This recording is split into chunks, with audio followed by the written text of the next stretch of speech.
Good morning. Selamat pagi, saudara. Saya mengucapkan selamat Paskah, Happy Passover. Saya mau menyapa semua jemaat global kita dan para YouTube subscribers yang setia mengikuti channel pelayanan kita setiap hari Minggu. Hari ini khotbah saya berjudul Empty Tomb, kubur yang kosong. Saudara, menarik sekali bahwa peristiwa kebangkitan Tuhan Yesus ini dicatat di dalam 4 kitab Injil.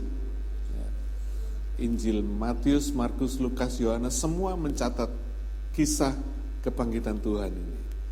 Karena itu kita perlu punya pemahaman yang komprehensif, yang menyeluruh atas informasi yang ada di 4 Injil ini.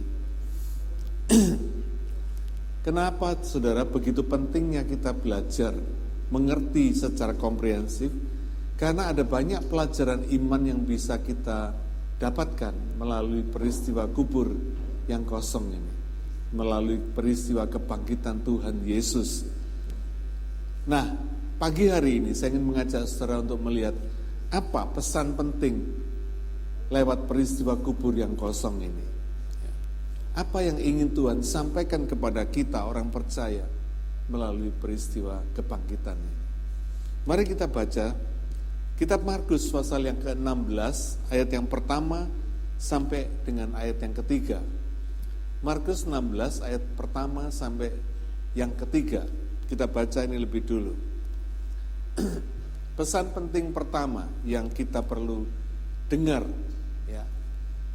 Markus 16 ayat 1 sampai 3.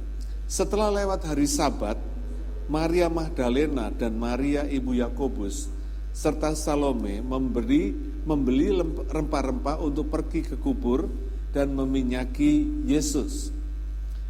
Dan pagi-pagi benar pada hari pertama minggu itu setelah matahari terbit, pergilah mereka ke kubur. Mereka berkata seorang kepada yang lain, siapa yang akan menggulingkan batu itu bagi kita dari pintu kubur? Saudara, sampai di sini dulu kita baca. Sekilas kita akan salut kepada wanita-wanita ini, betul nggak? Wanita-wanita ini luar biasa. Sementara murid-murid Yesus yang lain masih mungkin tidur ketakutan, tapi wanita-wanita ini pagi-pagi benar setelah hari Sabat, yaitu hari pertama minggu itu, mereka pergi untuk membeli rempah-rempah dan untuk meminyaki Yesus di dalam kubur. Saudara, meskipun Yesus semasa hidupnya sudah berkali-kali mengatakan bahwa ia akan bangkit pada hari yang ketiga. Hari yang ketiga pengertiannya adalah hari yang pertama itu Jumat. Yesus mati Jumat. Hari yang kedua Sabat, hari Sabtunya. Hari yang ketiga hari Minggunya, yaitu hari pertama minggu itu setelah Sabat. Itu hari yang ketiga. Banyak orang bingung, matinya Jumat, bangkitnya Minggu kok disebut hari yang ketiga. Ini pengertiannya, ya.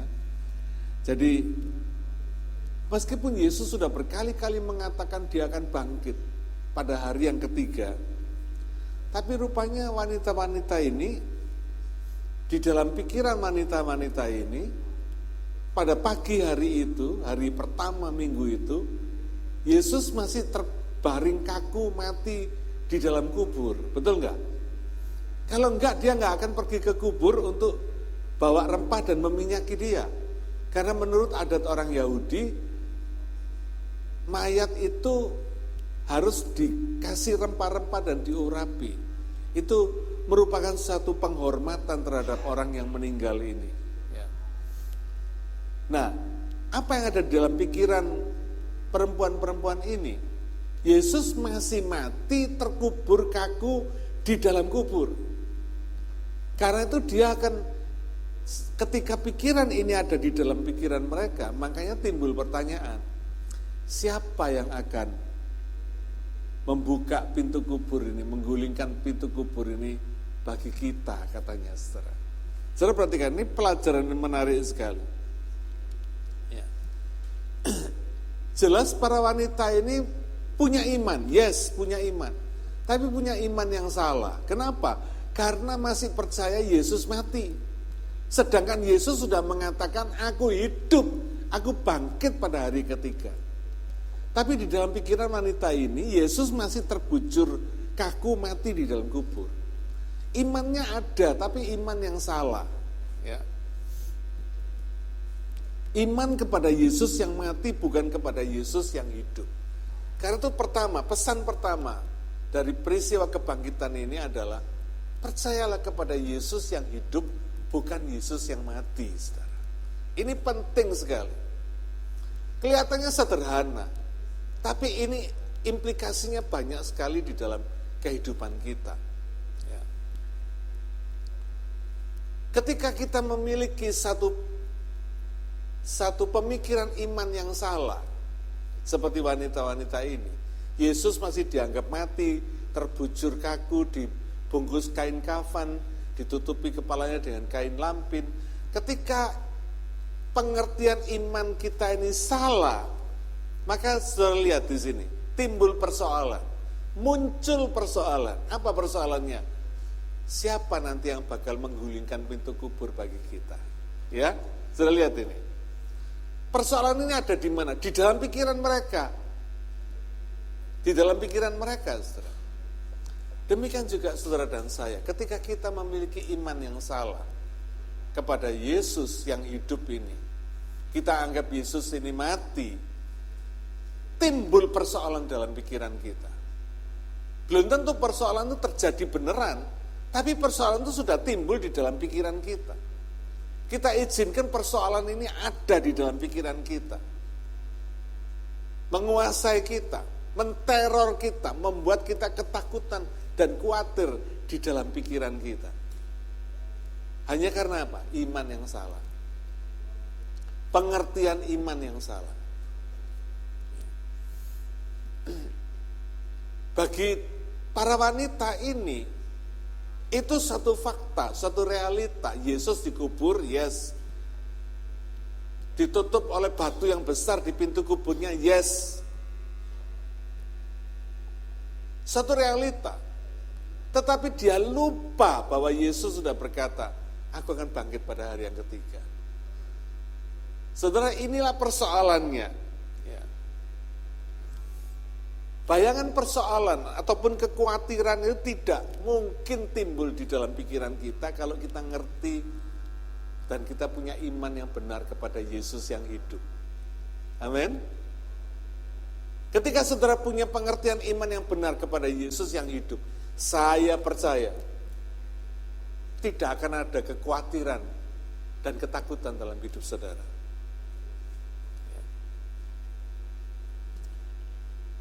Karena Yesus yang hidup dan bangkit ini adalah Yesus yang sudah mengalahkan kemustahilan. Yesus yang sudah mengalahkan persoalan terbesar dalam kehidupan manusia di bumi ini yang tidak dapat dipecahkan, yaitu kematian. Tidak ada orang yang bangkit dari kematian. Semua kubur di dunia ini ada kerangkanya. Ada mayatnya. Hanya kubur Yesus yang tidak punya mayat. Hanya kubur Yesus yang kosong. Kenapa? Karena Yesus sudah mengalahkan maut. Yesus sudah mengalahkan kematian. Yesus sudah mengalahkan persoalan terbesar bagi manusia di dunia ini, yaitu kematian. Waktu tahun 2019 ketika dokter memvonis saya kena kanker darah, multiple myeloma, kanker darah yang paling jahat dari semua jenis kanker darah yang lain. Kita biasanya cuma dengar leukemia, itu sudah kanker darah. Begitu orang dengar leukemia, orang sudah ngeri, saudara. Ini multiple myeloma, lebih jahat daripada leukemia. Dokter bilang ini kanker darah yang jenis 1 ini bisa merusak organ tubuh.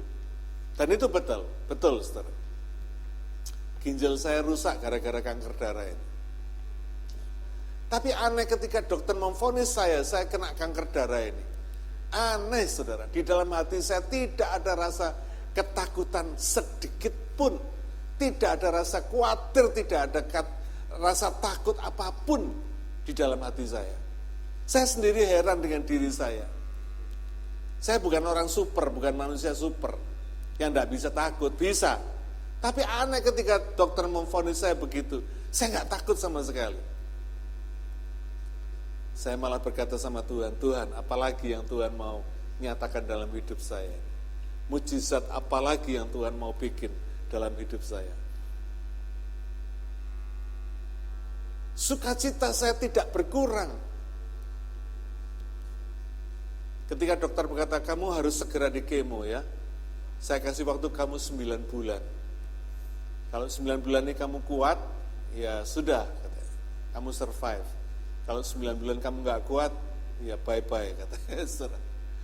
Terus saya jawab, enggak dokter, saya nggak mau di kemo. Loh kenapa, katanya? Saya mau jalan-jalan dulu ke Indonesia. Saya mau menikmati holiday saya di Indonesia, saya bilang. Kamu harus di kemo, ya nanti kalau saya pulang dari Indonesia, baru di kemo. Tidak ada rasa takut sedikit pun, saudara. Kanker darah dianggap enteng. Bukan saya meremehkan penyakit saya, tidak. Tapi saya percaya Tuhan Yesus itu hidup dalam hidup saya. Hidup saya nggak tergantung statementnya dokter ataupun medical diagnosis apapun juga. Enggak. Saya tahu persis bahwa apa yang dikatakan Tuhan tidak pernah bohong. Apa yang dikatakan Tuhan lebih berkuasa daripada apa yang dikatakan dokter.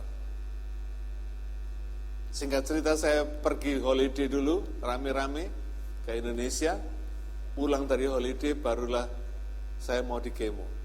November sampai di sini langsung di kemo. Dokter sudah bilang, kamu nanti bakalnya tidak bisa makan, ulcer di mulut, lidah makan tasteless, kamu akan pusing, kamu akan mual, rambutmu akan rontok, keseimbangan tubuhmu akan terganggu, dan sebagainya, dan sebagainya. Saya bilang sama Tuhan, Tuhan, buatlah supaya saya tidak mengalami itu semua. Karena aku percaya Engkau Tuhan yang hidup. Saudara, apa yang terjadi benar. Saya nggak ngalamin apapun juga, seperti yang dikatakan dokter. Saya bersyukur, saudara. Ya, saya bersyukur.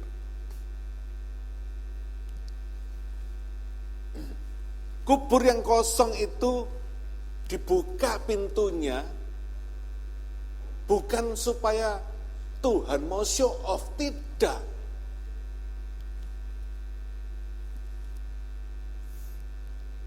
Tuhan mau membetulkan persoalan iman yang salah ini.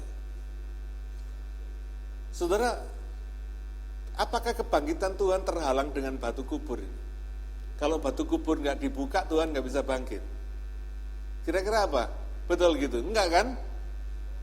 Batu kubur ada di sana ataupun nggak ada di sana, Tuhan bangkit kok.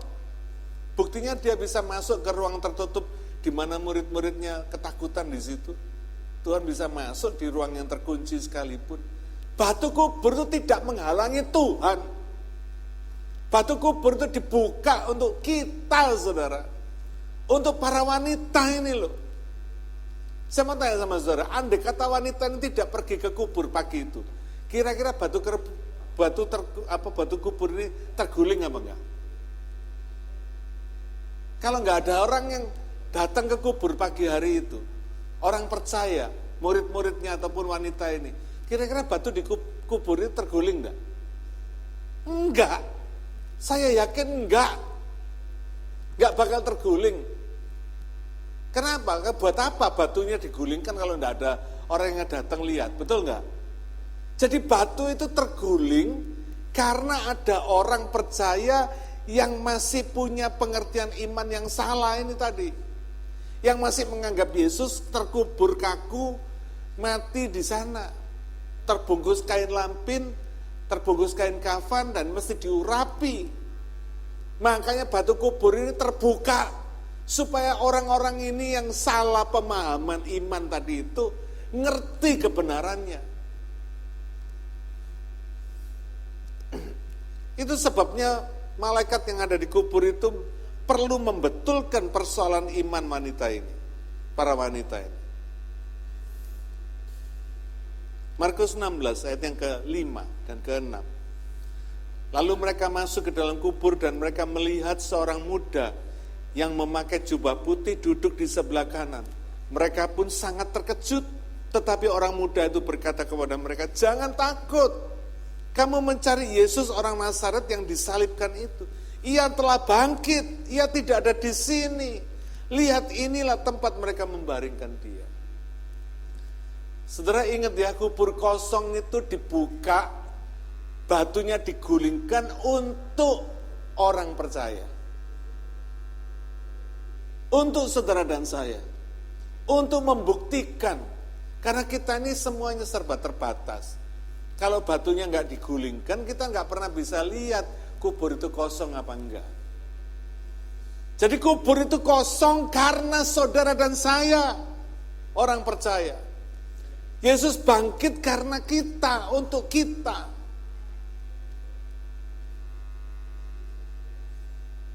Yesus bangkit untuk membuat semua persoalan kita selesai.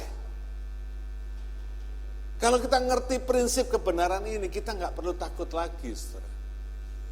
Nggak perlu ada persoalan yang perlu ditakutkan lagi di dalam kehidupan kita ini.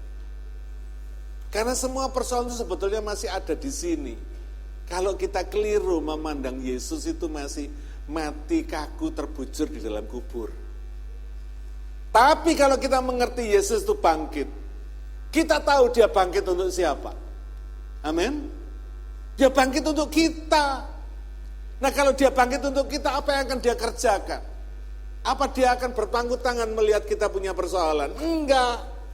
Persoalan sebesar apapun yang ada dalam hidup saudara dan saya, kecil bagi Tuhan. Dan dia akan campur tangan. Dia bukan Tuhan yang berpangku tangan nunggu sesajen di muka kita sambil mantu-mantu kalau kita ngasih sesajen. Tidak. Dia Tuhan yang selalu intervensi dalam kehidupan kita. Allah turut bekerja dalam segala perkara untuk mendatangkan kebaikan bagi kita yang mengasihi Dia. Dahsyat, saudara. Lukas 24 ayat yang ke-5 sampai ke-8 berkata begini, mereka sangat ketakutan dan menundukkan kepala, tetapi kedua orang itu, malaikat itu berkata kepada mereka, mengapa kamu mencari dia yang hidup di antara orang mati? Ia tidak ada di sini, ia telah bangkit, ingatlah apa yang dikatakannya kepada kamu. Nah ini saudara, ini kuncinya, ingatlah apa yang dikatakannya kepada kamu ketika ia masih di Galilea, yaitu bahwa anak manusia harus diserahkan ke tangan orang-orang berdosa dan disalibkan dan akan bangkit pada hari yang ketiga. Ayat yang ke-8 perhatikan, 8a. Maka teringatlah mereka akan perkataan Yesus itu. Amin. Klik pikiran mereka, terbuka pikiran mereka. Iya ya, sebelumnya lupa. Saudara, berapa banyak kita ini tahu firman Tuhan, tapi penyakit kita ini kan suka lupa, iya toh? Penyakit kita ini, saudara. Firman tahu banyak, ayat hafal, tapi lupanya nggak ketulungan. Ini lupa, itu lupa, ini lupa, itu lupa. Berapa banyak di sini kalau mau pergi di tengah jalan suka ngomong, aduh lupa.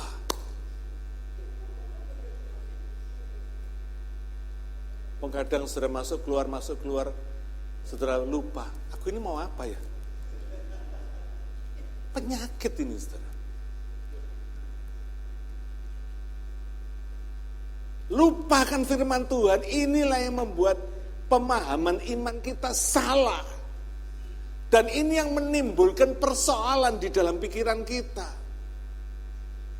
Timbul kekhawatiran, timbul ketakutan. Kenapa? Karena pemahaman iman kita salah. Yesus yang hidup kok dianggap Yesus mati. Dia sudah hidup, dia sudah bangkit. Pikirannya masih tetap aja Yesus ada di kubur.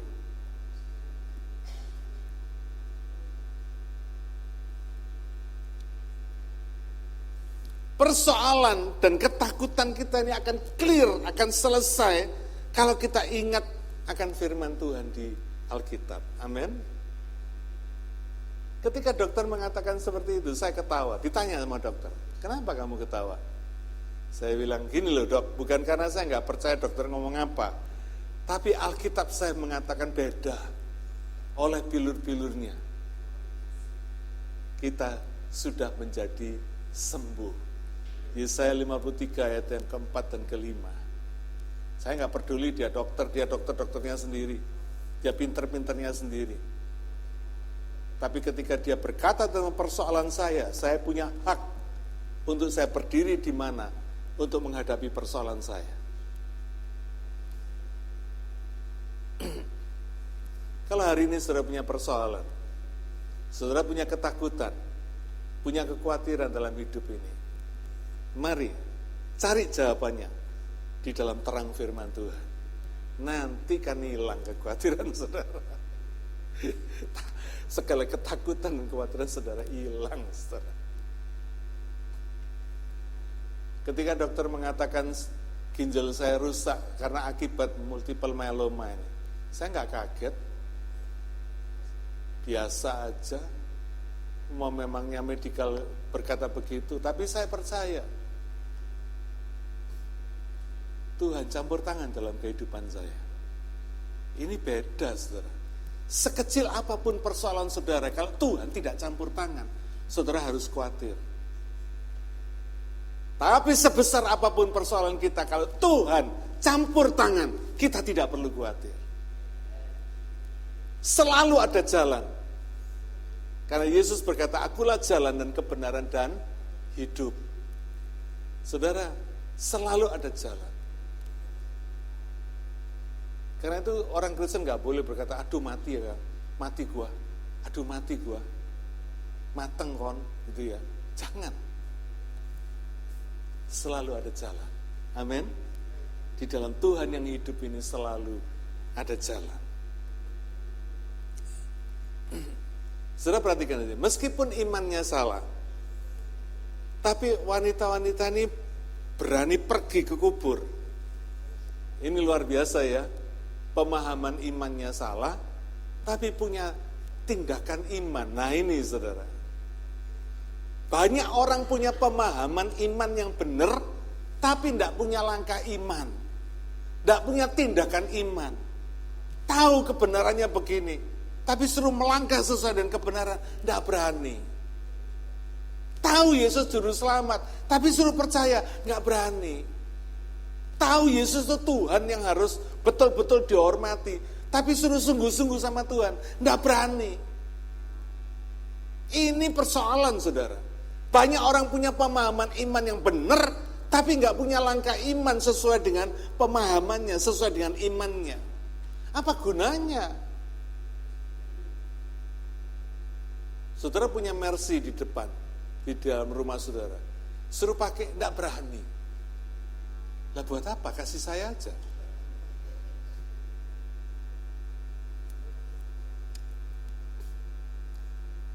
Coba lihat, ketika wanita-wanita ini punya langkah iman. Keren saudara. Ayat yang keempat, Markus 16. Tetapi ketika mereka melihat dari dekat, tampaklah batu yang memang sangat besar itu sudah terguling. Wow, keren saudara.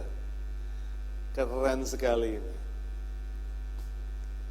Alkitab itu mencatat batu yang memang sangat besar itu sudah terguling. Saudara bayangin ya, persoalan ada di sini. Karena pemahaman iman yang salah. Begitu sampai dikubur, batu itu sudah terguling. Tuhan nunggu apa enggak? Supaya pemahaman imannya benar dulu. Baru batu terguling. Enggak. Tuhan enggak pernah nunggu kita, saudara. Enggak tunggu pemahaman iman saudara benar dulu, enggak. Tuhan sudah bekerja dulu. Nanti membetulkan iman kita belakangan. Itu Tuhan, saudara. Dia tidak tunggu iman wanita-wanita ini benar baru batunya digulingkan. Tidak. Sementara orang percaya masih punya pemahaman iman yang salah pun Tuhan sudah bekerja. Itu menunjukkan betapa kasih-Nya di dalam hidup kita. Hari Jumat Agung itu hari paling kejam yang pernah ada di dalam sejarah dunia ini. Tidak pernah ada hari yang sekejam itu. Karena ada orang yang tidak bersalah, ditorture, disakiti, ditindas, disiksa, di luar kekejaman, di luar kemanusiaan.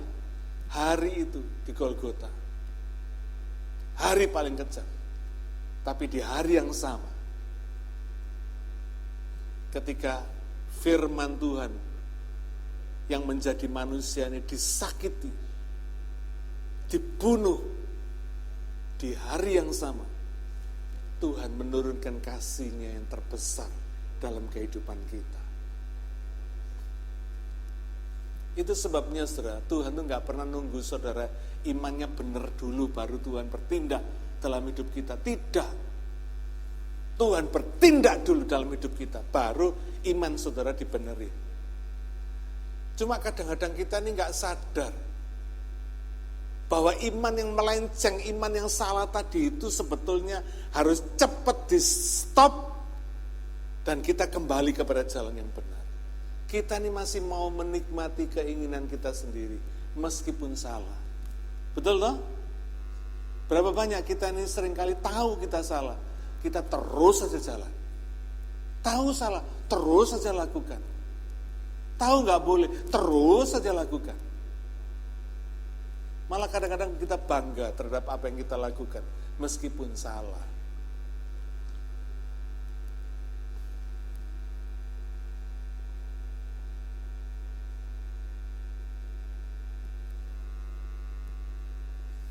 Kubur kosong itu membetulkan iman para wanita ini dan iman murid-murid Yesus. Di dalam bagian lain dikatakan ketika wanita-wanita ini menceritakan kepada Petrus dan murid-murid yang lain, mereka ini dianggap seperti omong kosong, saudara.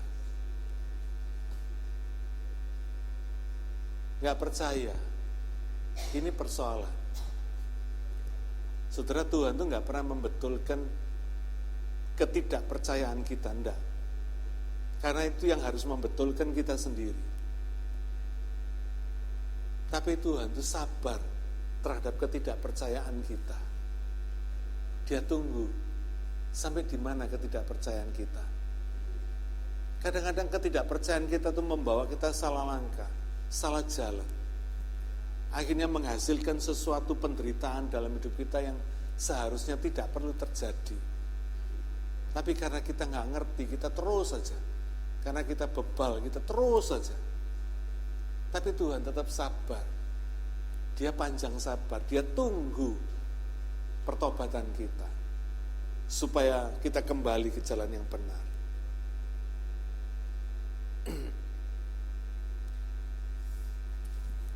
Kalau kebangkitan dan kehidupan Yesus untuk kita, maka tidak ada kekhawatiran ataupun ketakutan persoalan yang harus terus ada dalam pikiran kita. Amin. Bisa terjadi, tapi ketika sudah menyadari Yesus itu bangkit dan hidup untuk kita, wah, saudara nggak usah khawatir. Gak perlu khawatir. Sebesar apapun, seberat apapun penyakit saudara, tenang aja. Bagi Tuhan kecil. Amin. Kecil saudara penyakit itu bagi Tuhan. Kita aja yang anggap besar. Padahal sebetulnya kecil di hadapan Tuhan, kecil. Ya. Yang pertama, percayalah kepada Tuhan Yesus yang hidup, bukan Yesus yang mati. Amin. Ingat ya, gampang toh? Untuk mengingatnya gampang. Yang kedua, kita akan berjumpa dengan Yesus ketika fokus dalam setiap panggilan kehidupan kita itu benar. Yaitu apa? Memberitakan Injil. Nanti kita lihat firman-Nya. Kita baca Markus 16 ayat 7 sampai ayat yang ke-8. Tetapi sekarang pergilah, katakanlah kepada murid-muridnya dan kepada Petrus, ia mendahului kamu ke Galilea. Di sana kamu akan melihat dia, seperti yang sudah dikatakannya kepada kamu. Lalu mereka keluar dan lari meninggalkan kubur itu, sebab gentar dan dahsyat menimpa mereka. Mereka tidak mengatakan apa-apa kepada siapapun juga, karena takut. Dengan singkat mereka sampaikan semua pesan itu kepada Petrus dan teman-temannya. Hal kedua yang menarik dalam peristiwa kebangkitan Yesus ini adalah pesan Tuhan yang berkata, pesan Tuhan kepada Petrus dan murid-muridnya. Dia berkata, aku akan mendahului kamu ke Galilea. Dan di sana kamu akan melihat aku. Sederhana ya pesannya ya. Tuhan berpesan bukan terus kepada muridnya, nanti setelah kamu kumpulkan keweku terus bawaan ke Galilea ya. Enggak, Tuhan enggak gitu. Kita ini kan sering kali yang diributkan kan kewe, betul enggak? Fulus, duit lebih penting. Enggak, Tuhan enggak pentingkan fulus. Dia berkata apa? Aku akan mendahului kamu ke Galilea dan kamu akan melihat aku di sana. Kenapa Galilea? Tolong Gideon, ada fotonya Galilea. Nah ini foto Galilea. Saudara. Saya belum pernah ke Galilea. Saya cuma bisa menikmati fotonya. Siapa yang udah pernah ke Galilea? Oh puji Tuhan, Pak An sudah. Ini kalau lihat fotonya ini, saudara, saya ingat Danau Toba. Kalau Danau Toba saya pernah. Danau Toba, luar biasa indahnya. Galilea enggak. Tapi kalau lihat fotonya enggak kalah sama Danau Toba. Dan ternyata setelah saya periksa dalam referensi-referensi buku-buku, ternyata Danau Galilea ini atau disebut Galilea Sea ini, itu memang tempat yang paling indah di Israel. Lainnya tidak ada yang seindah ini. Ini tempat di Danau Galilea. Nah kenapa Galilea ini menjadi istimewa? Kenapa Tuhan berkata, aku akan mendahului kamu ke Galilea? Kok enggak ke Nazaret tempat dia dibesarkan? Kok enggak ke Bethlehem tempat dia lahir? Ya. Tapi ke Galilea, ada apa di Galilea? Kalau sudah periksa dari Alkitab, dari kitab Matius terutama, saudara akan melihat, Galilea ini memang punya sejarah yang luar biasa. Yesus sama murid-muridnya menghabiskan waktu paling banyak di daerah Galilea. Makanya Yesus berkata, aku diutus untuk melayani orang-orang Yahudi. Bukan untuk melayani bangsa-bangsa lain, kata Yesus. Di Galilea. Pelayanan di Galilea.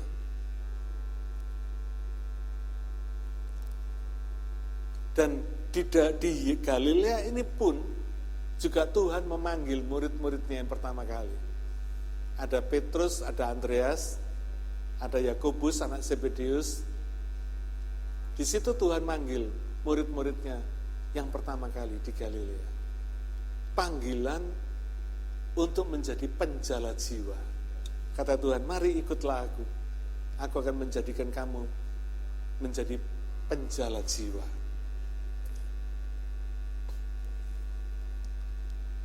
Dan di Galilea ini pun juga, saudara ingat, para murid-muridnya ini yang kebanyakan para nelayan, dia meninggalkan jala mereka, jala dan perahu mereka, dan mengikuti Yesus. Ya, Galilea ini betul-betul satu tempat bersejarah dalam kehidupan para murid-muridnya. Dan boleh dikata murid-muridnya ini orang-orang gagal, saudara. Bukan orang-orang berhasil. Petrus menyangkal Tuhan Yesus 3 kali sebelum ayam berkokok. Dia yang paling besar mulutnya tapi menyangkal Yesus 3 kali sebelum ayam berkokok. Murid-murid yang lain lari semua, tidak ada yang mendekat di kayu salib Yesus. Jadi saudara jangan heran Kalau waktunya saudara teraniaya, orang itu lari semua dari saudara, itu sudah biasa. Amin. Kalau waktunya saudara banyak duit, orang mendekat sama saudara, itu pun sudah biasa. Jadi jangan kaget ya. Ada orang yang berkata, ya dulu Pak, waktu saya masih punya duit, dia selalu dekat sama saya. Jangan sakit hati, memang itu sudah biasa, saudara. Dan pesan ini disampaikan kepada orang-orang gagal ini, saudara. Bayangin ya. Kalau saya jadi Tuhan Yesus, mungkin di atas kayu salib, saya lihat mereka lari semua, saya bilang, kurang ajar lu ya. Tapi Tuhan enggak. Tuhan bukan saya. Dia enggak marah. Malah pesannya jelas dikatakan. Katakan kepada murid-muridku dan kepada Petrus, orang yang paling gagal. Saudara, di dalam Tuhan itu kegagalan itu selalu punya kesempatan kedua. Amin. Jadi saudara jangan kecil hati kalau ketika saudara gagal. Gagal iman, gagal taat, gagal segalanya, gagal bisnis, gagal bercinta dan sebagainya. Jangan kecil hati. Di dalam tangan Tuhan selalu ada kesempatan kedua. Ya, selalu ada kesempatan kedua.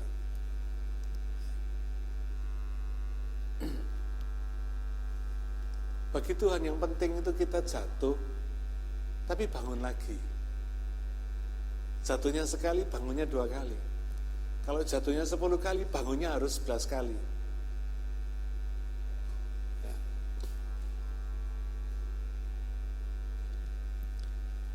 Kembali kepada Galilea. Mengapa pesan Tuhan penting kepada mereka untuk pergi ke Galilea? Karena Galilea ini tempat persimpangan keputusan. Galilea ini tempat mereka mengambil keputusan.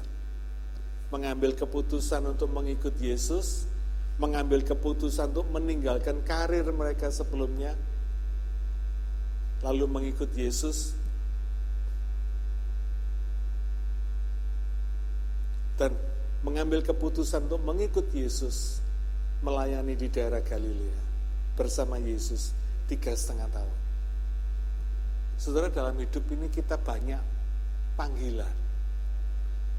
Sebagai papa, saudara punya panggilan untuk memberi nafkah kepada istri dan anak-anak saudara. Betul? Sebagai mama, saudara punya panggilan untuk melayani suami dan anak-anak saudara. Sebagai businessman, saudara punya panggilan untuk cari duit. Bukan cari kerja, cari duit. Sebagai seorang pelayan Tuhan, seorang percaya, saudara punya panggilan untuk menyembah Tuhan, untuk melayani Dia. Sebagai manusia yang diciptakan Tuhan, kita punya panggilan untuk menyembah Sang Pencipta kita. Banyak panggilan dalam kehidupan kita. Sebagai seorang student, saudara punya panggilan untuk belajar. Sungguh-sungguh belajar. Jangan taking for granted, mentang-mentang orang tua saudara punya duit untuk membiayai sekolah saudara, lalu saudara sekolah enak-enakan. Sekolah saudara biasa-biasa aja. No. Saudara harus punya prestasi di dalam sekolah, supaya saudara bisa bertanggung jawab terhadap panggilan yang Tuhan berikan sebagai student. Ada banyak panggilan dalam hidup ini, saudara. Dan setiap panggilan ini penting. Tidak ada yang dikatakan tidak penting. Semua panggilan dalam hidup kita ini penting. Termasuk tadi panggilan sebagai seorang pengusaha. Panggilan itu cari duit. Itu penting, bukan nggak penting. Kenapa Tuhan itu membawa mereka ini untuk ketemu di Galilea? Sebenarnya Tuhan itu sedang mengkonfront murid-muridnya ini kepada sebuah keputusan. Dari antara yang penting ini, mana yang paling penting? Dari antara panggilan yang penting ini, prioritas apa di situ yang harus dilakukan? Supaya panggilan-panggilan tadi itu bermakna, berarti dalam kehidupan kita.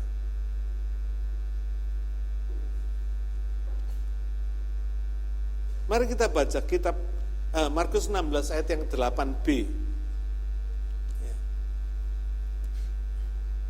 Sesudah itu Yesus sendiri, perhatikan ini, dengan perantaraan murid-muridnya memberitakan dari timur ke barat berita yang kudus dan tak terbinasakan tentang keselamatan yang kekal itu. Nah, di sini kita dapat informasi yang penting. Ternyata ada satu prioritas di dalam panggilan-panggilan tadi yang tidak boleh diabaikan, yaitu apa? Memberitakan Injil. Dikatakan Yesus sendiri dengan perantaraan murid-muridnya memberitakan dari timur ke barat berita yang kudus dan tak terbinasakan tentang keselamatan yang kekal itu. Tuhan mau mengkonfront mereka pada satu prioritas. Prioritas di dalam panggilan-panggilan yang penting tadi dalam hidup orang percaya, yaitu apa? Prioritas memberitakan Injil. Sebelum panggilan-panggilan tadi saudara gunakan untuk memberitakan Injil, istilahnya panggilan-panggilan tadi belum mencapai tujuannya. Karena panggilan-panggilan tadi itu di-set up sama Tuhan dalam hidup setiap kita untuk mencapai tujuannya. Apa tujuannya? Supaya Tuhan bisa pakai saudara dan saya untuk memberitakan Injil kepada semua orang dari timur ke barat. Berita Injil tentang keselamatan yang kekal itu, berita yang tak terbinasakan, berita yang tak terbendung. Ini yang menjadi concern-nya Tuhan. Kenapa Tuhan bawa murid-muridnya ini ke Galilea? Supaya mereka ngerti, di atas segala panggilan tadi itu ada prioritas yang penting untuk menggunakan setiap panggilan tadi itu untuk memberitakan Injil. Karena Tuhan mau memberitakan Injil melalui saudara dan saya. Dikatakan Tuhan sendiri, ya, dengan perantaraan murid-muridnya, yaitu saudara dan saya. Hidup saudara dan saya ini ingin dipakai oleh Tuhan untuk memberitakan Injil. Karena itu tugas kita ini cuma memberitakan Injil. Bukan untuk menobatkan orang, tidak. Saudara tidak dipanggil untuk menobatkan orang. Yang bisa menobatkan orang itu Tuhan. Tapi yang bisa memberitakan Injil itu saudara dan saya. Karena Tuhan gak punya mulut, gak punya tangan kaki. Tuhan mau pakai, mau pinjem mulut dan tangan kaki kita untuk memberitakan Injil. Itu tugas kita. Sebelum panggilan hidup kita tadi itu digunakan untuk memberitakan Injil, panggilan saudara belum sempurna, belum selesai, belum tuntas. Ketika saya selesai dioperasi jantung, dokter-dokter itu siap pagi ke tempat saya. Saudara tahu kenapa? Karena saya suka cerita. Saya tukang cerita sama mereka. Karena saya bilang dalam hati saya bilang, lu sudah ngedel-ngedel jantung saya, sekarang ganti saya yang cerita sama kamu. Saya cerita banyak sama mereka. Dan mereka juga cerita banyak sama saya. Karena dari histori penyakit yang saya punya, multiple myeloma, lalu ginjal, ada tekanan darah tinggi, ada diabetik, ada sekarang jantung lagi mesti dioperasi. Mereka tuh tidak pernah berpikir saya bisa survive. Jadi mereka sudah mempersiapkan mental untuk saya tidak survive. Karena itu ketika saya dioperasi, setelah saya dioperasi, hasilnya tidak ada infeksi, tidak ada komplikasi, tidak ada panas, dan sebagainya, dan sebagainya. Mereka tuh happy sekali, senang sekali lihat saya. Lihat saya hidup tuh mereka senang sekali. Dan itu kesempatan saya untuk bercerita. Menceritakan tentang apa yang menjadi perasaan hati saya. Dan apa cita-cita saya setelah saya keluar dari rumah sakit. Dan sebagainya. Mereka tanya, kamu ini kerjaannya apa sih? Saya bilang kerjaan saya ini pendeta. Saya bilang, oh pantesan katanya saya. Pantesan katanya. I see katanya mereka. Ya. Yang mau saya ceritakan indah sekali. Profesor John Brereton yang mengoperasi saya. Jantung saya dioperasi sementara masih berdenyut di tempatnya, saudara. Saya godain dia, dokter, kamu mainan jantung saya ini gimana sih? Saya bilang, kok sampai bisa bikin 4 crafted di sini di jantung saya tuh, sampai diambil dari sini 30 cm, diambil dari kaki saya 20 cm, pembuluh darahnya dipasangkan di sini. Itu gimana caranya? Dia cuma ketawa aja. Tuhan dikasih dokter itu kepinteran ya, saya bilang, luar biasa. Nah singkat cerita saudara, setiap kali saya datang ke dokter ini, saya dicas, gitu ya. Dicas $150. Dia bilang itu untuk biaya administrasi dia, katanya. Ya saya bayar nggak apa-apa. Tapi terakhir waktu saya ketemu, waktu dikontrol lagi sama dia tanya, gimana kamu masih kerja? Iya masih, saya bilang. Masih jadi pendeta? Iya masih. Gerejamu di mana? Di Brighton Lesen, saya bilang. Oh good ya. Saya senang sekali. Tahu saudara, waktu saya dicas, saya heran. Loh kok cuma dicas $48.55? Biasanya $150. Lalu kemarin saya lihat lagi di bank account saya, ternyata dari $48.55 tadi itu dikembalikan oleh Medicare $40.50. Jadi saya cuma dicas $8.05. Bayangin saudara, dahsyat enggak Tuhan itu? Luar biasa Tuhan itu saudara. Saya penuh sukacita, saya bilang Tuhan kau ini luar biasa. Tugas saya cuma memberitakan, tugas saya cuma bersaksi. Karena mereka selalu bilang, enggak mungkin, kamu itu 7 jam dibuka dadamu. Kamu enggak infeksi itu enggak mungkin. Dan kalau infeksi itu enggak mungkin 1.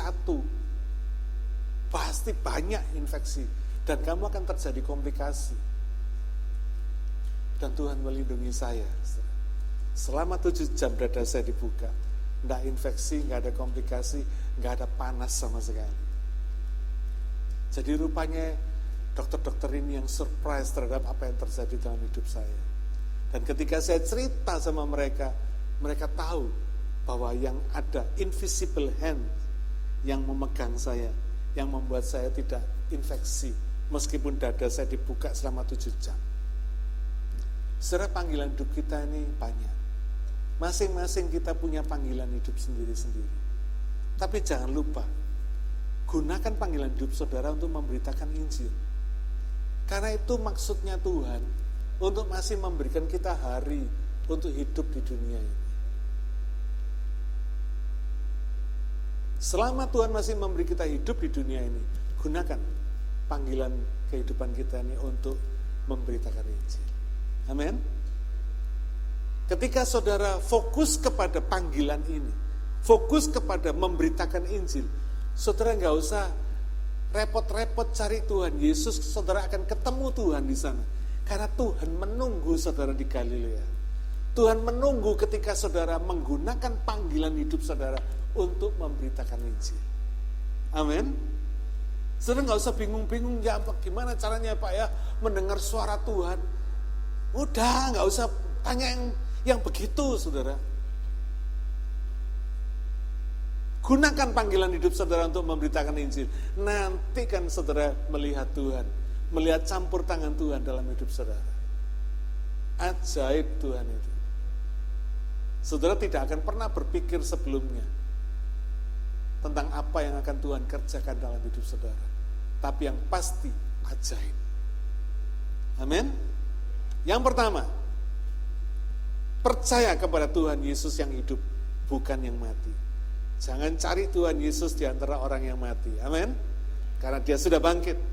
Yang kedua, gunakan panggilan saudara untuk memberitakan Injil. Di sana saudara akan melihat Tuhan. Melihat campur tangan Tuhan dinyatakan. Kalau campur tangan Tuhan dinyatakan dalam hidup saudara pasti ajaib, pasti dahsyat. Berkat yang saudara terima tidak berkat yang kecil-kecilan, berkat yang besar-besaran. Karena Tuhan kita besar, segala yang diberikannya besar. Mari kita berdoa.